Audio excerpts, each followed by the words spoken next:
Mind हमारे body का सबसे पावरफुल पार्ट है। अगर माइंड नेगेटिव थॉट के तरफ बढ़ने लगे तो हमारे बॉडी में नेगेटिव ऊर्जा बढ़ने लगता है और बॉडी बीमार होने लगता है। हम सब लाइफ में एक ना एक बार ब्रेकअप पेन से गुजरे होंगे। उस वक्त क्या होता है? हमें भूख नहीं लगती, माइंड ब्लैंक लगता है, हमें ऐसा महसूस होने लगता है कि हमारे पास जीने की कोई वजह ही नहीं है और हमारा बॉडी ये फील करने लगता है कि माइंड ये सिग्नल भेज रहा है कि अब जीना ही नहीं है। इसका एक परफेक्ट एग्जाम्पल है मनूबेन। मनूबेन गांधी जी के बहुत करीब थी। वो अपनी 15 वर्ष की उम्र से गांधी जी की मृत्यु तक उनके साथ रही। जब गांधी जी की गोली मारकर हत्या कर दी गई तो इसका सबसे गहरा असर मनूबेन पर पड़ा। उनका माइंड पर्पस ऑफ लाइफ खो चुका था।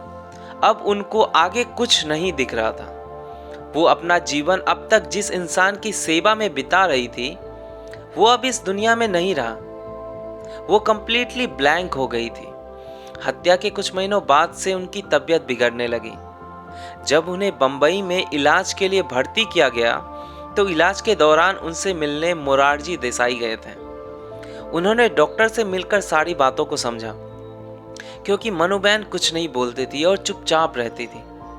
उनसे मिलने के कुछ दिन बाद ही उन्होंने एक पत्र लिखा पंडित जवाहरलाल नेहरू को। मनु की समस्या शरीर से अधिक मन की है। लगता है वो अपने जीवन से हार गई है। और वही हुआ। अपने अकेलेपन के दुख के वजह से 1969 में सिर्फ 40 साल की उम्र में उनकी मृत्यु हो गई। हमारा माइंड, हमारा दिमाग इतना पावरफुल है कि अगर वो जीवन जीने की चाह को छोड़ दे तो हमारा शरीर मरने लगता है। इसलिए अपने दिमाग को बेवकूफ़ बनाओ, उसे एक पर्पस दो। यही दिमाग को, माइंड को बेवकूफ़ बनाने वाले स्ट्रेटजी का प्रयोग थॉमस अल्वा एडिसन की माँ ने किया था।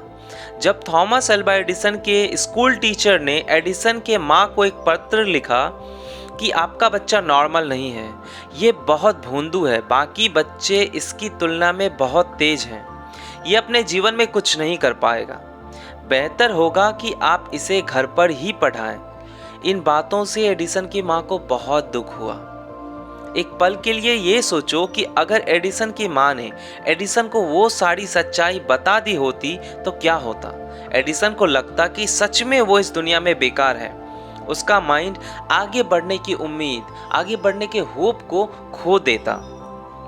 उनकी माँ ने सिर्फ एडिसन से एक झूठ बोला कि उनकी टीचर ने कहा है आपका बच्चा बहुत तेज है, ये स्कूल उसके लायक नहीं है, अच्छा होगा आप इसे घर पर ही पढ़ाएं। मूलतः उन्होंने एडिसन के दिमाग को बेवकूफ़ बनाया और ये बताया कि वो बहुत स्मार्ट है, वो बहुत स्पेशल है, उसका दिमाग बहुत तेज है और एक दिन वो इस दुनिया में कमाल करेगा। और वही हुआ, उन्होंने इस दुनिया में कमाल किया। आइए अब हम इस वीडियो के समरी को देखते हैं। पहला कहानी मनूबेन की, जिसका दिमाग पर्पस ऑफ लाइफ खो देता है, वो जीने के होप को छोड़ देता है और उसका शरीर बीमार पड़ने लगता है। दूसरा कहानी थॉमस अल्वा एडिसन की, जिसकी माँ ने उसके दिमाग को बेवकूफ़ बनाया, उनको ये बताया कि वो बहुत तेज है, वो बहुत स्मार्ट है, वो बहुत स्पेशल है और एक दिन पूरी दुनिया उसे याद करेगी। एक दिमाग जिसने जीने के होप को छोड़ दिया और उसका शरीर बीमार पड़ने लगा, और दूसरा दिमाग जिसे ये भरोसा दिलाया गया कि वो बहुत स्पेशल है और उसने कमाल कर दिया। सारा खेल दिमाग का है, ये जैसा सोचेगा वैसा बन जाएगा।